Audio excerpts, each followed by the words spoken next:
हजारों साल पहले की बात है। नजारेत नामक शहर में मरियम नाम की एक जवान महिला रहती थी। उन दिनों मरियम का यूसुफ नाम के एक आदमी से प्रेम था। एक रात जब मरियम सो रही थी, तो ईश्वर ने उसके सपने में गैब्रियल नाम के एक स्वर्गदूत को भेजा। उसने मरियम को बताया कि वह जल्द ही एक पवित्र आत्मा वाले पुत्र को जन्म देगी, जिसका नाम उसे यीशु रखना होगा। जब यह बात मरियम ने अपने साथी यूसुफ को बताई, तो बदनामी के डर से इस खबर को सुनते ही यूसुफ ने मरियम से अलग होने का फैसला कर लिया। यह जानकर ईश्वर का वही स्वर्गदूत यूसुफ को उसके सपनों में मिला और उसे बताया कि मरियम एक पवित्र आत्मा को जन्म देगी। इसलिए उसे मरियम से शादी करनी चाहिए और उसके साथ रहना चाहिए। उस स्वर्गदूत की बात सुनकर यूसुफ ने ऐसा ही किया। उन दिनों नजारेत शहर पर रोमन साम्राज्य का हिस्सा हुआ करता था। जब मरियम गर्भवती हुई, तो उन्हीं दिनों रोमन राज्य में जनगणना चल रही थी। राज्य के नियमों के अनुसार यूसुफ और उसकी पत्नी मरियम भी जनगणना में अपना नाम लिखवाने के लिए यरूशलेम के बैतलहम नगर चले गए। हालांकि बैतलहम में उन्हें रहने के लिए कोई स्थान नहीं मिला, जिस वजह से वे दोनों एक गौशाले में रुक गए। बैतलहम के उसी गौशाले में ही मरियम ने उस पवित्र आत्मा वाले पुत्र को जन्म दिया और उसका नाम यीशु रखा।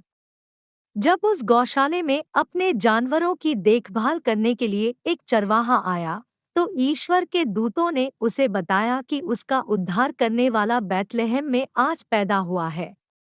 पहले तो उसने इस बात पर यकीन नहीं किया, लेकिन जब उसने गौशाला में मरियम, यूसुफ और यीशु को देखा तो वह हैरान रह गया। वहीं यीशु के जन्म के समय आसमान में एक तेज चमकता हुआ सितारा भी दिखाई दिया था। उसे देखकर एक दूर के शहर में रहने वाले 3 ज्योतिषी भी यीशु के जन्म की खबर को समझ गए थे। वो तीनों उस सितारे का पीछा करते हुए उस गौशाले तक आ गए थे। वहां पहुंचकर उन्होंने प्रभु यीशु को प्रणाम किया। उन्होंने यीशु के परिवार को उपहार दिया और यीशु की पूजा भी की। उन तीनों ज्योतिषियों को यह पता था कि उस राज्य का राजा अच्छा नहीं है। उसे जब इसका पता चलेगा, तो वह यीशु को मार डालेगा।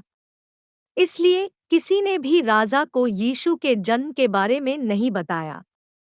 कुछ दिनों के बाद यूसुफ के सपने में एक परी आई, जिसने बताया कि राजा हेरोदेस यीशु को मारने की योजना बना रहे हैं।